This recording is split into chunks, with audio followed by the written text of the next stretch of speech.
The gate was never meant to stay open this long. Evan Cole knew that even before the warning lights turned from yellow to red. The air around the circular frame shook like heat above fire. And the sound it made was wrong.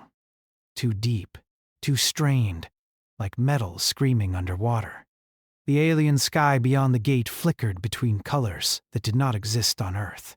Purple slid into green, then into something Evan's eyes refused to name. 30 seconds! Someone shouted over the comms. Cole, you need to move, now. Evan didn't argue.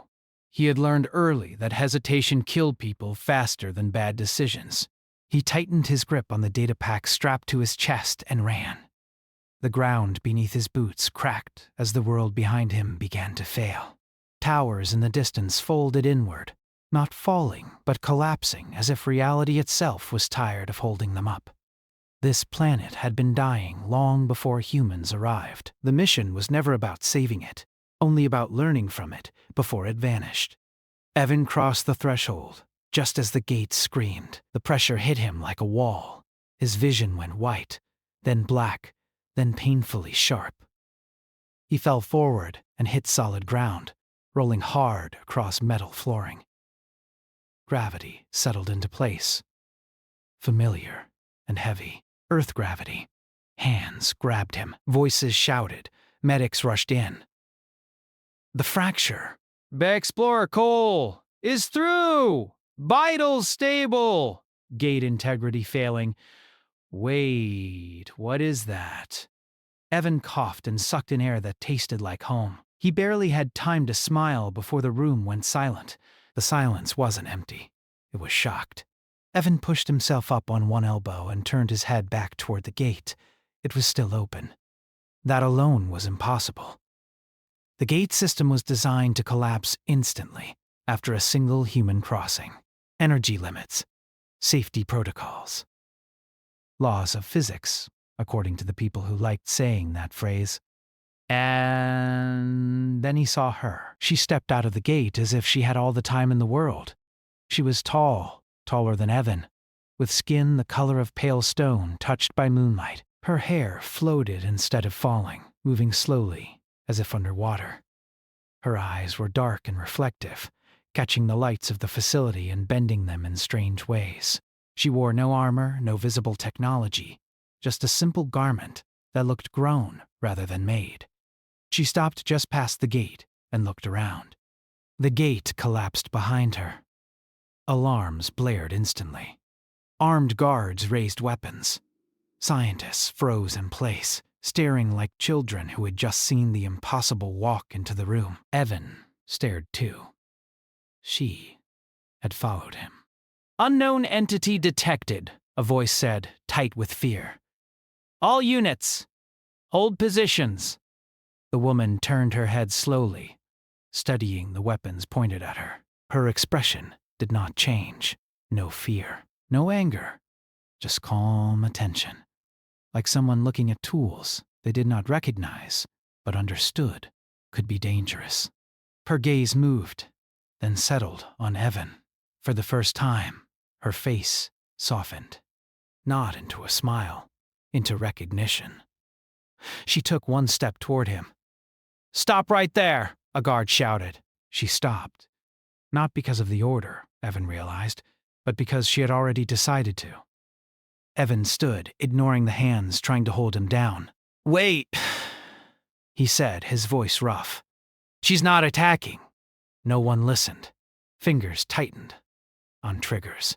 Red dots danced across her chest and face. She looked down at them, then back at Evan.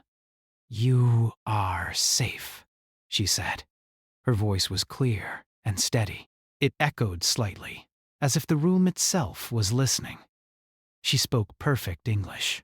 The room went from tense to stunned in half a second. "You learned our language?" someone whispered. "I observed," she replied. "You speak often, even when no one answers." That felt too true.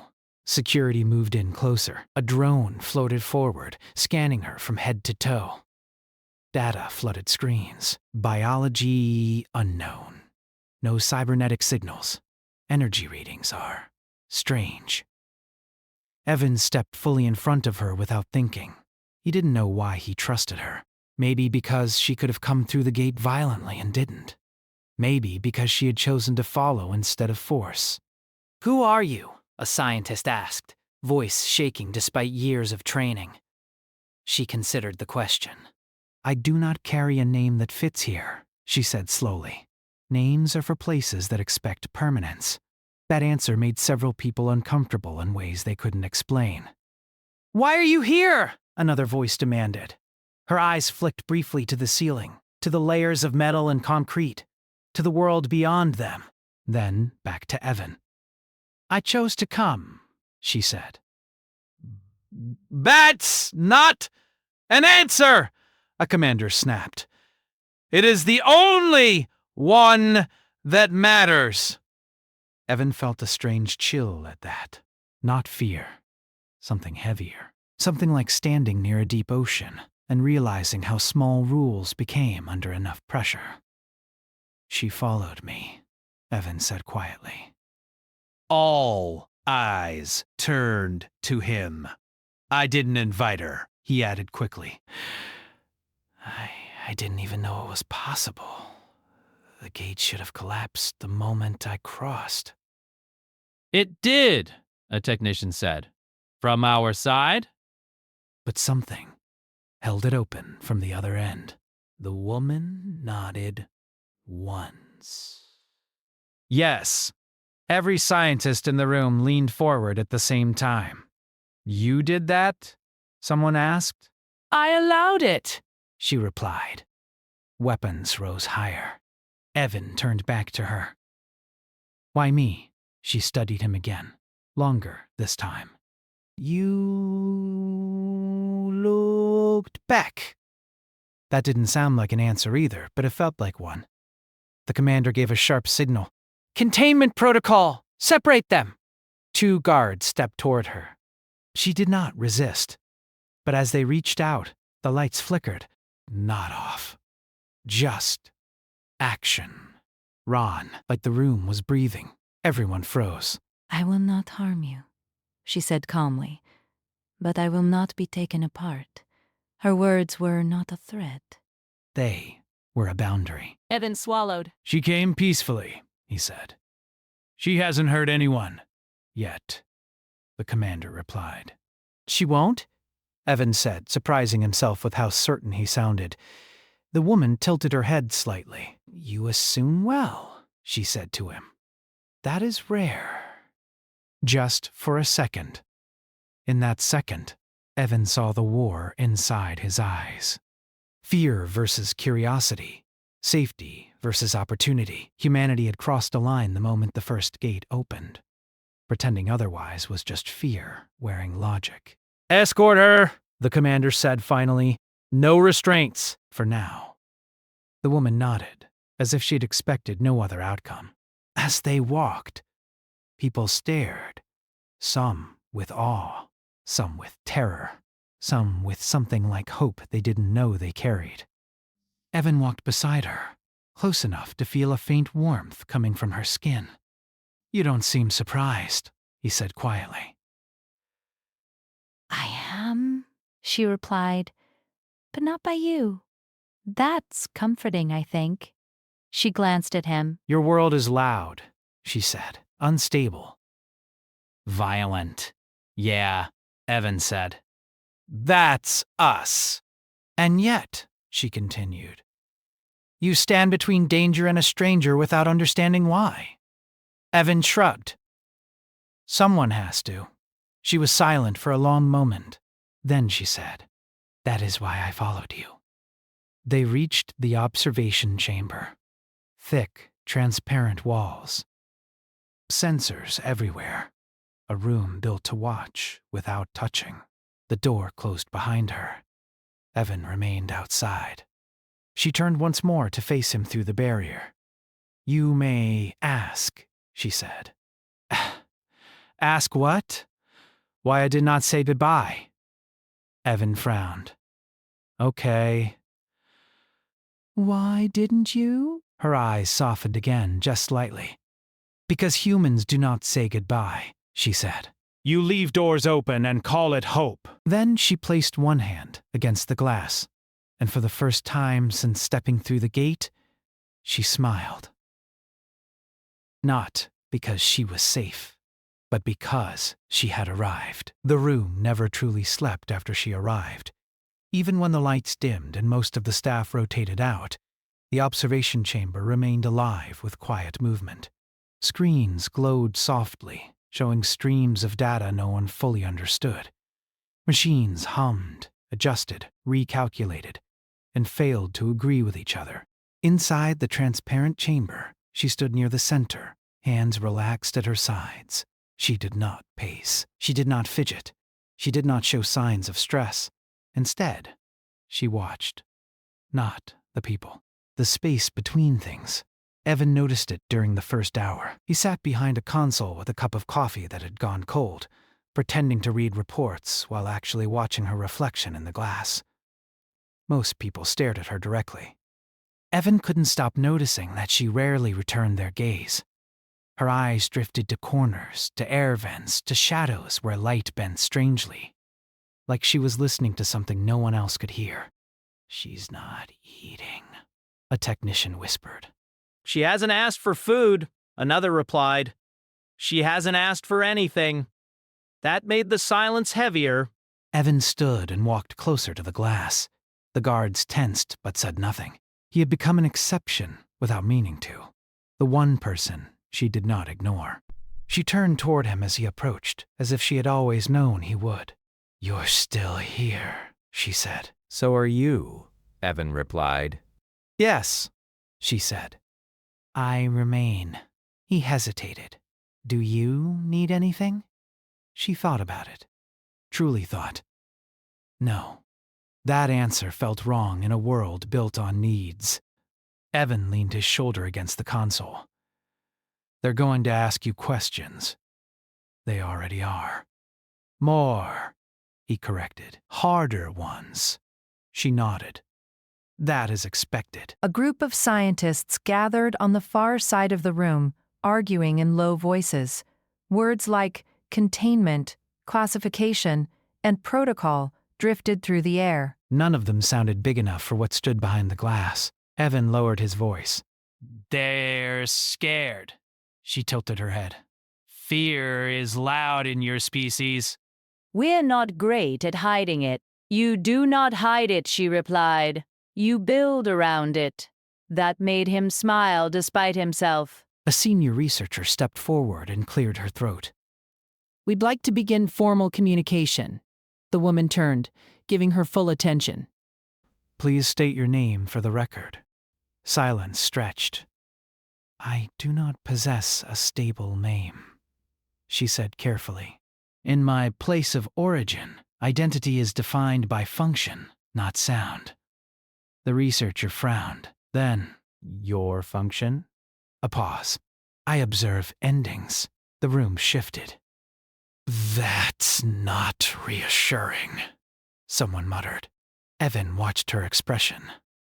Still calm, still honest. What kind of endings? The researcher asked. Civilizations? Stars, realities. Several people stopped typing. "That's not possible," a physicist said. "You're standing in a lab." "Yes," she replied. "That is why this is unusual." Evan felt a slow chill creep up his spine. So you're... What? The commander asked. "A destroyer?" "No," she said. "A witness, a keeper of record, a confirmation that what must end has ended." Evan spoke before he could stop himself. Who decides what must end? Her eyes returned to him. The pattern? She said. The shape of existence? That's vague, the commander snapped. "It is precise," she corrected. "You simply do not measure it yet." That word. Yet it hung in the air like a challenge. They tested her gently at first.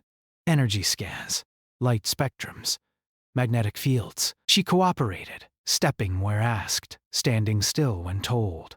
Machines struggled to categorize her. Data refused to settle. "She's not violating any physical laws," a technician said. "She's ignoring assumptions." Evan liked that description. During a pause, he asked quietly, "Why Earth?" She answered without hesitation. "Because you interfered. With your world?" he asked, with inevitability. She explained slowly, choosing words that fit human limits. Her world was one that had reached its end, resources exhausted, growth frozen, the pattern complete. Her role was to observe, confirm, and allow collapse to finish cleanly. Then humans arrived, not with permission, not with understanding. They came late, underprepared, arguing over scanners while the sky fell apart. They should have been irrelevant. Instead, they tried. They repaired structures that could not be repaired. They rerouted systems that should not have functioned. They evacuated beings that the pattern had already marked as finished. You delayed the ending, she said. Only briefly. But enough. "And that broke something?" Evan asked. "No," she replied. "It revealed something." The room was quiet. "You acted as if the ending was negotiable," she continued. "As if effort itself carried weight." Evan shrugged slightly. That's kind of our thing. It is dangerous, she said. "And rare." The commander crossed his arms. "So you followed him because he broke your rules?" "I followed because he looked back," she said again, "at a world already declared finished." Evan remembered that moment, standing at the gate, alarm screaming, knowing there was no time left. He had still turned, searching the ruins for signs of movement, for anyone left behind. He hadn't found anyone, but someone had seen him. "You are a contamination risk," a scientist said carefully. "To us." To everything. She accepted that calmly. "Yes. And you're just staying?" "Yes." Evan frowned. "You make it sound simple." "It is," she said. "Leaving is what is difficult." Later, after hours of tests and debates, Evan found himself alone near the chamber again. The facility lights dimmed into artificial night. She stood near the glass, watching the reflection of Earth behind him. "You have many lights," she said. "Even where there is nothing. We don't like the dark," Evan replied. "I know," she said. "You fight it constantly." He hesitated. "Are they coming for you?" She looked at him. "They have noticed." That answer was far worse than yes. "Who is they?" he asked. "The ones who maintain the pattern." "That sounds like gods," he said. "They are not," she replied. "They are administrators." Evan laughed softly.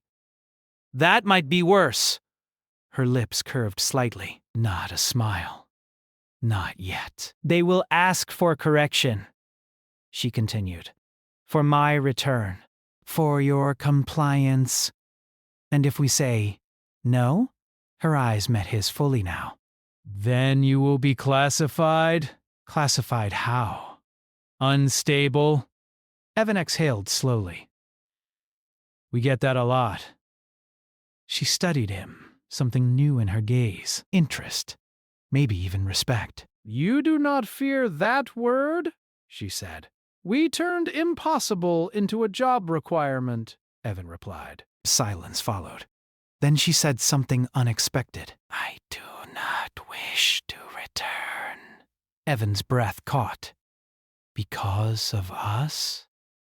"Because of choice," she said. "I have never had one before." That settled heavy in his chest. "Staying here will change things," he said. Yes, she agreed. That is why I remain. A distant alarm chimed softly. Not urgent, just a reminder that systems were watching. Evan straightened. "They're going to push back. I know. And we're not exactly ready for pattern managers. You will adapt, she said simply. Confident, he said. Observant, she corrected. You always do. She placed her hand against the glass again. This world is unfinished, she said. Not because it is young, but because it refuses to settle. Evan mirrored her gesture, palm against the barrier. So, he asked, what happens next? She looked past him, toward the stars hidden by steel and stone.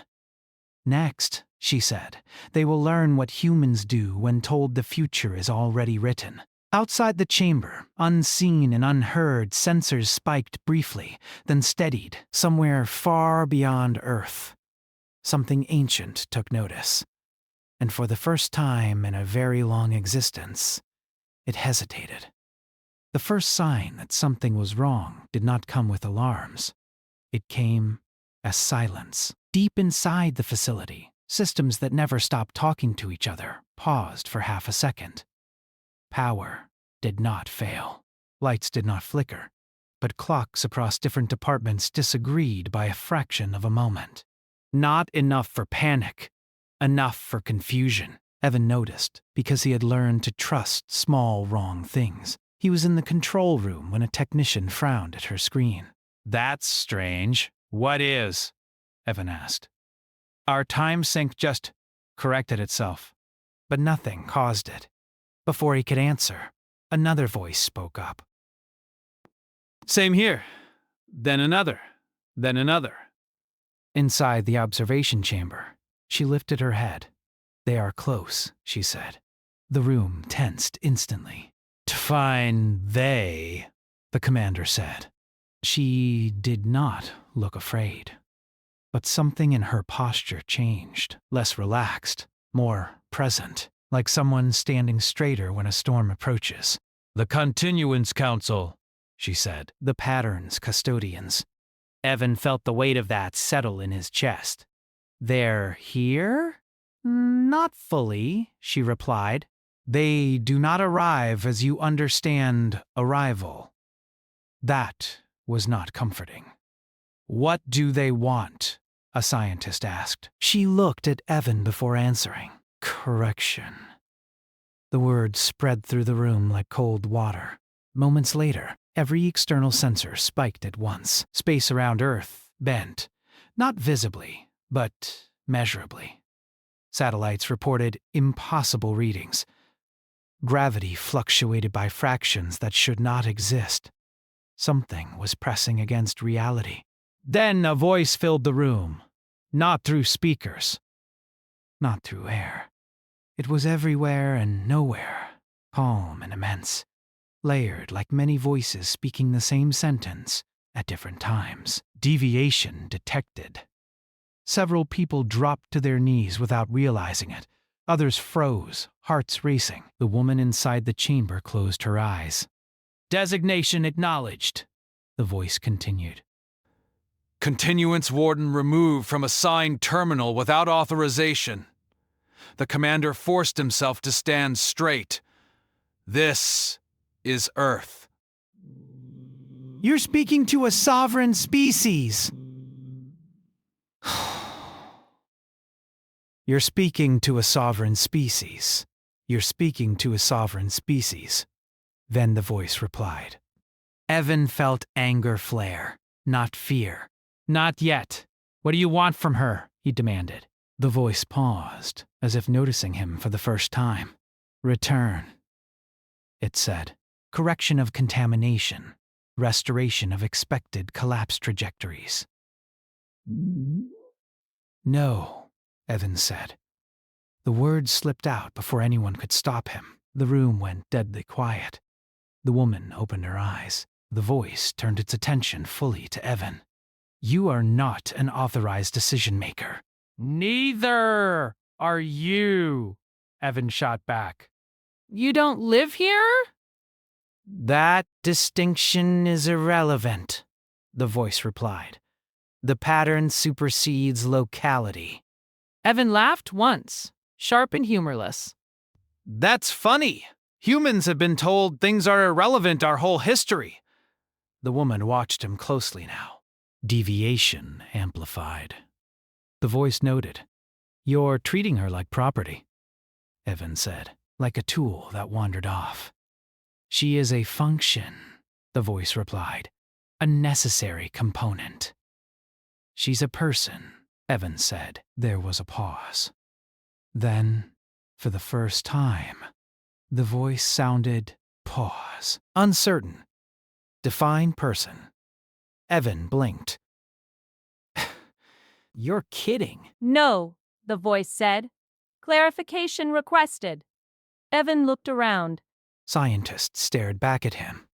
Soldiers, leaders, all waiting.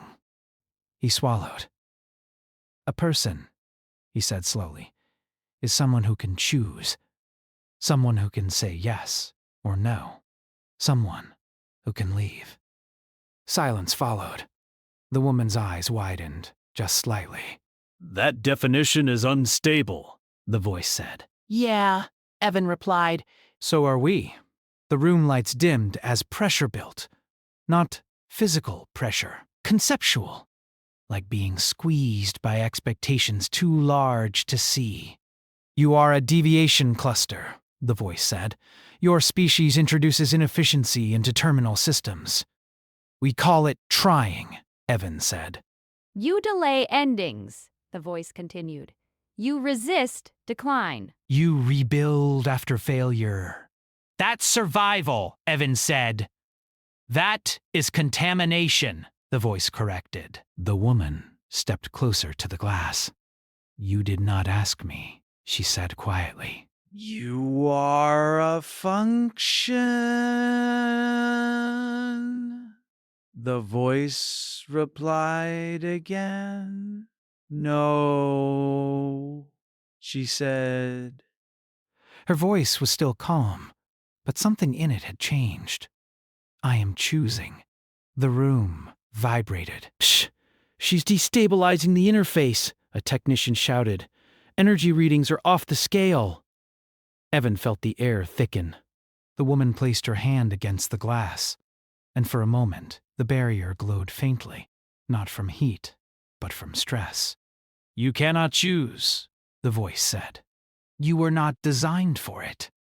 I was not designed to meet humans either, she replied. And yet, that word again. Yet, Evan stepped forward. If your system is so perfect, he said, why does one choice scare you this much? Another pause. Fear is irrelevant, the voice said. Then why are you hesitating? Evan pressed. The silence stretched longer this time. Somewhere deep in the facility, a system shut itself down to prevent overload.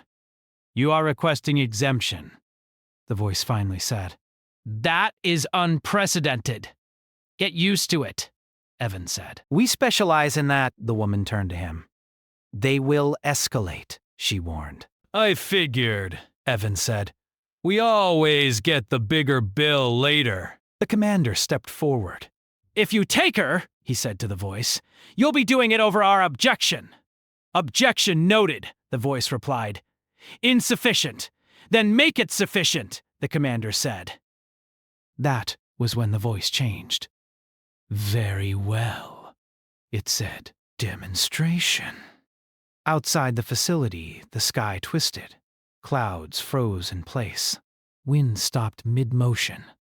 Birds hung unmoving in the air. Across the planet, people looked up as the world stuttered. Time did not stop, but it slowed enough to feel wrong. This planet's trajectory can be ended now, the voice said calmly. Quietly. Efficiently. Evan felt his blood go cold. You wouldn't, he said. We would, the voice replied. To preserve continuity, the woman stepped back, horror flashing across her face for the first time. This is not observation, she said. This is coercion. Correction requires authority, the voice replied. Evan clenched his fists. His mind raced. Humans were small, fragile. No weapons could touch something like this, but humans had never needed to overpower gods. They just needed to be impossible to predict. You said we're inefficient. Evan said messy. Contaminating. Yes, the voice replied. Then you shouldn't threaten us, Evan said, because we don't respond well to inevitability. The woman looked at him sharply. What are you doing? She whispered. What we always do, Evan said. Buying time. Around the world, human systems reacted, not because of orders. Because of instinct. Power grids rerouted. Satellites adjusted.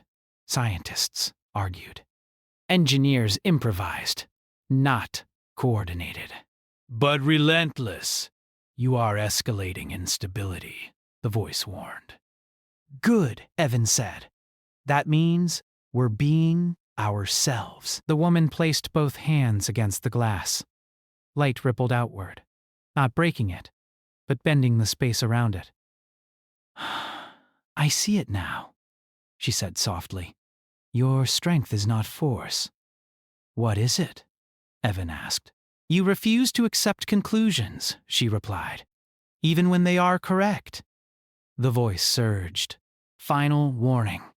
Evan met the empty air where it seemed to speak from.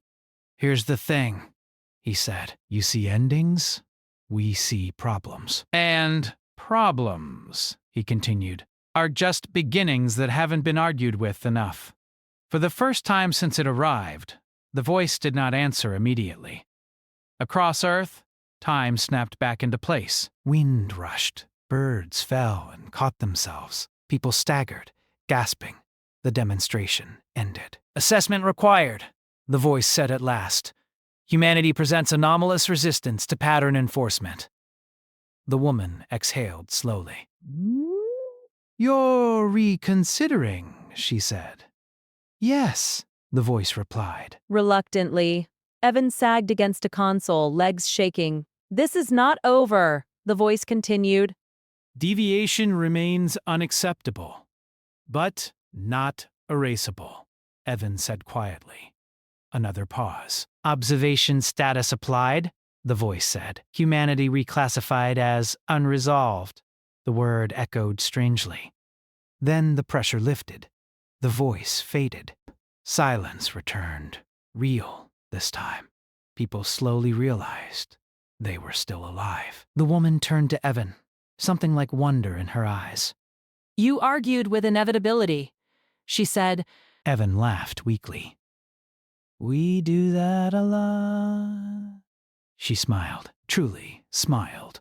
And somewhere far beyond Earth, systems older than stars began updating files that had never needed revision before. Humanity was no longer a footnote at the end of the pattern. It was a question. And questions, as humans had always proven, were dangerous things. The world did not return to normal after the voice left. It pretended to at first. The sky looked the same. Gravity behaved. The sun rose and set on time, but small things stayed wrong. Satellites reported shadows where nothing should block the light. Deep space probes sent back echoes before their signals were sent. Somewhere in the math of the universe, a hand hovered too close to the page. Humanity felt it. Inside the facility, no one celebrated. There was relief, yes, but it was thin and sharp, like air after a storm. Everyone understood the same truth without saying it. They had been noticed. Evan sat on the floor with his back against the wall, helmet discarded, hands shaking, only now that it was over. Or paused. He wasn't sure which. The woman stood near him, outside the chamber now. The glass had been removed hours earlier, after careful tests showed it was no longer needed. No one said it out loud, but everyone knew. Keeping her behind a barrier, after what had happened, felt pointless. Maybe insulting. You should rest, she said. Evan looked up at her and laughed softly. You almost watched our planet get erased. Yes, she replied. And you argued with it. That wasn't exactly a plan. It was, she said. Just not a formal one. He closed his eyes for a moment. So what now? She did not answer right away. When she did, her voice was quieter. Now they watch. That sentence spread through the room faster than any alarm. Let them, the commander said.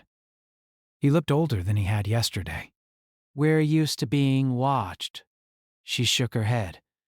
This is different. Observation from them changes what is observed. Evan frowned. Like A test. Like a diagnosis, she said. That landed badly.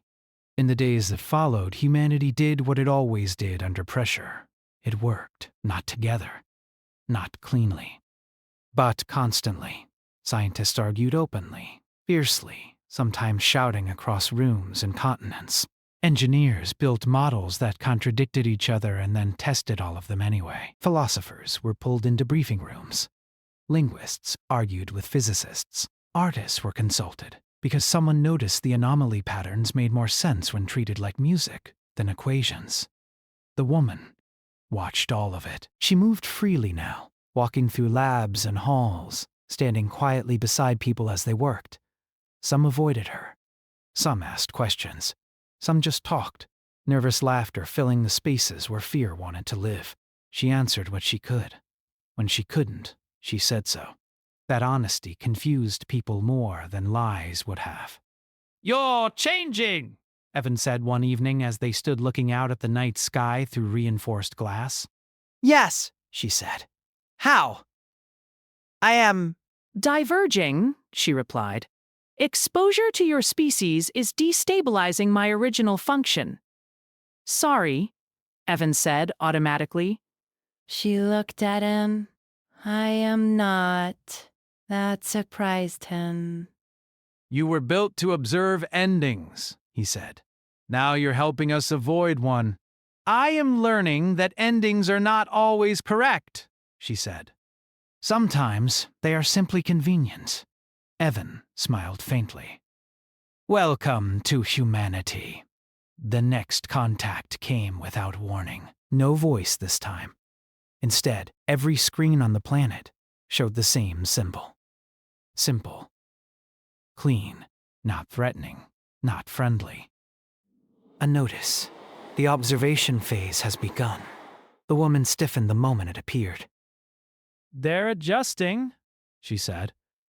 They will attempt influence before force. And what does influence look like to... Pattern managers? Evan asked. She watched the symbol carefully. Probability pressure. Within hours, things started going wrong. Not catastrophically. Not yet. A critical launch failed due to a sensor glitch that made no sense. A breakthrough experiment produced results that were almost right, but unusable. Supply chains twisted in subtle ways, delays compounding without clear cause. It was as if the universe itself had developed bad timing.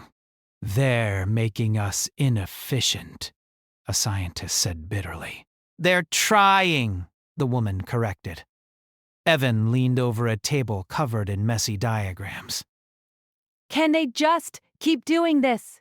Yes, she said, until you comply. Or collapse. That familiar word again. Evan straightened. Okay, then we adapt. She looked at him sharply. How? Same way we always do, he said. By being annoying. The plan that followed was not elegant. It was human.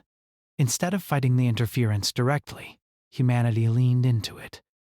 Projects were duplicated across unrelated fields. Critical systems were deliberately made redundant and messy, relying less on perfect prediction and more on brute adaptability. They stopped trying to be efficient.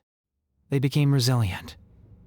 The woman watched with growing amazement as systems designed to fail gracefully instead learned to fail creatively. When probability pressure pushed one outcome, humans found 10 side paths and used all of them at once. This should not work, she said one night. It never does, Evan replied. That's why it does. The observation symbol flickered occasionally, as if uncertain. Then the council spoke again. Assessment update, the voice announced, quieter than before. Human response deviates beyond acceptable variance. Evan folded his arms. We get that a lot. You are amplifying instability intentionally, the voice said. Yes, Evan agreed. We find it comforting. The woman stepped forward.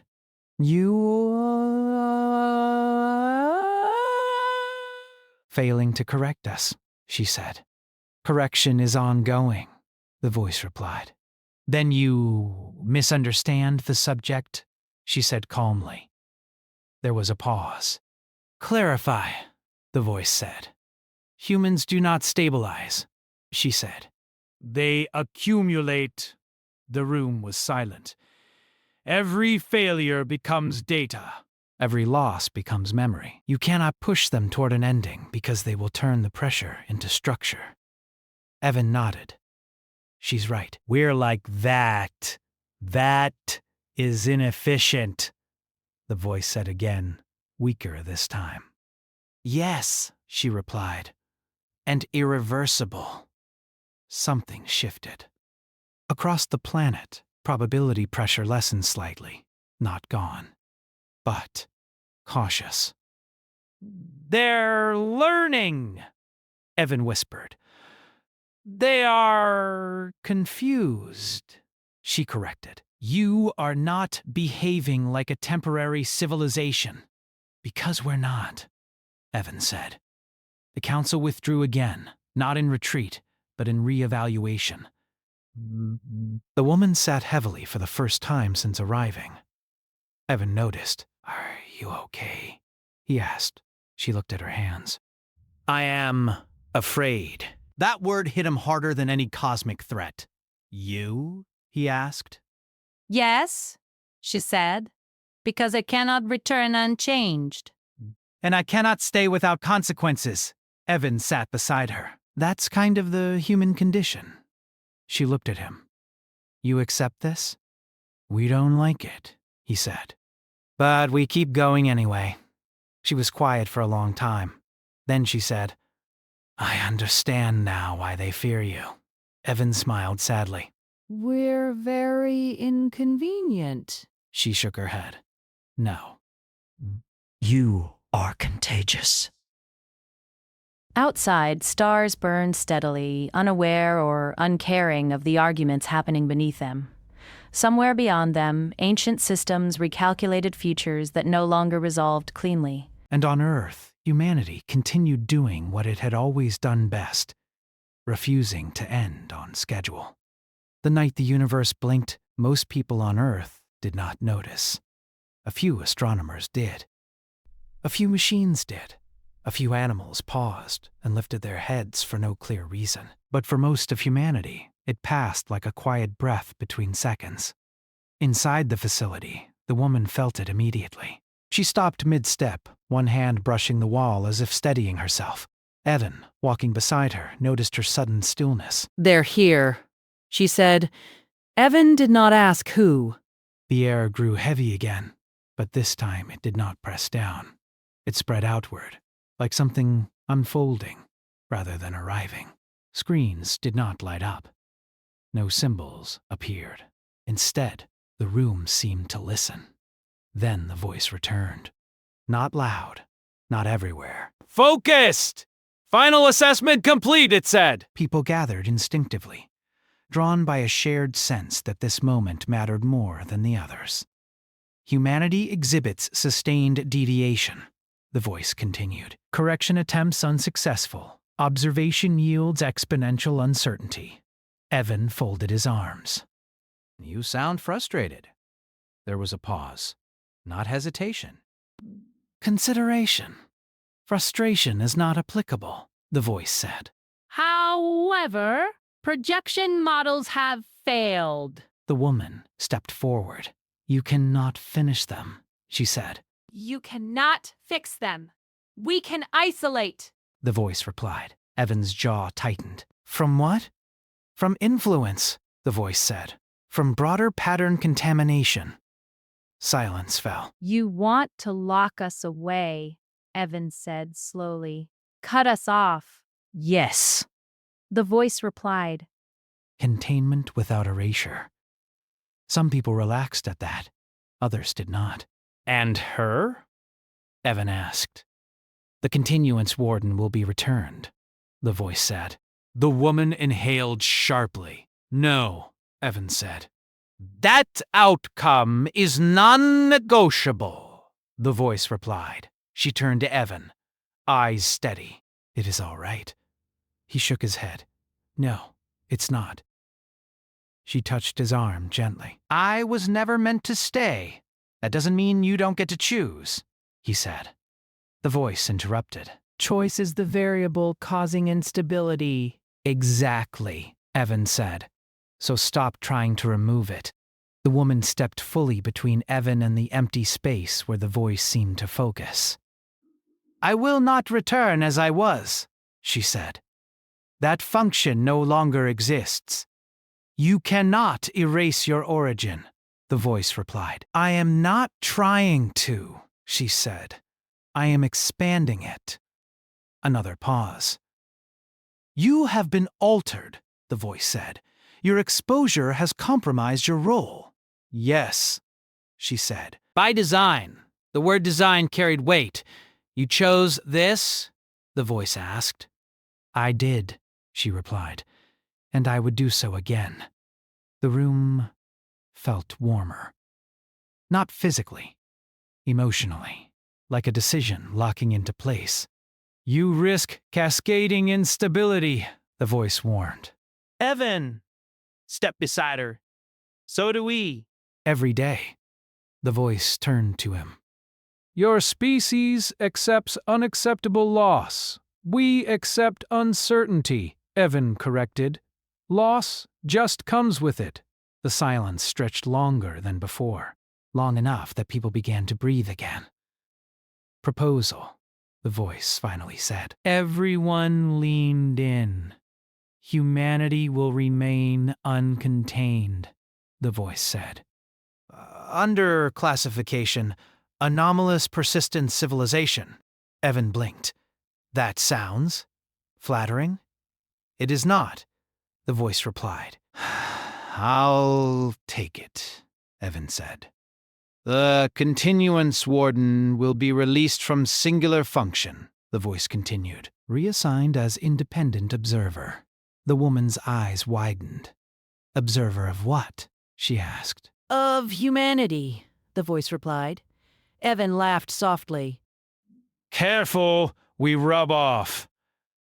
That risk is acknowledged, the voice said. And no isolation?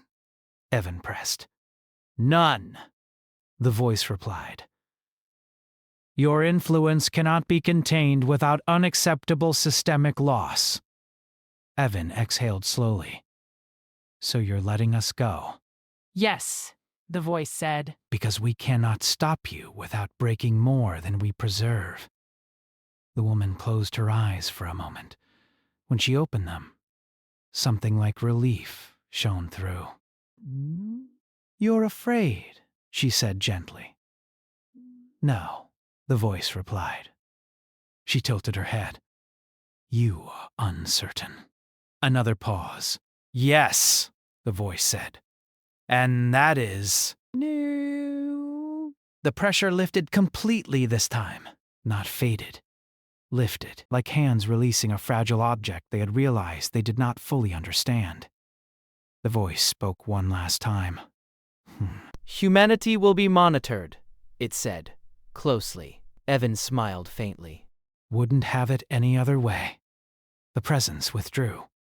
No blink this time, just absence. For a long moment, no one spoke. Then someone laughed, quietly, a little hysterically. We're still here, a technician said. Evan looked at the woman. You okay? She nodded slowly.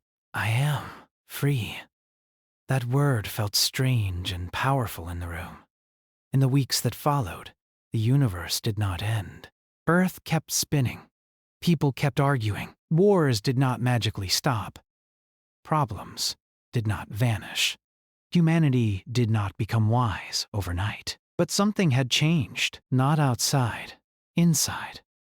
The knowledge spread slowly, carefully, through governments and research circles, and finally into history books that struggled to find the right language. Humanity had been evaluated and not dismissed. The woman chose a name.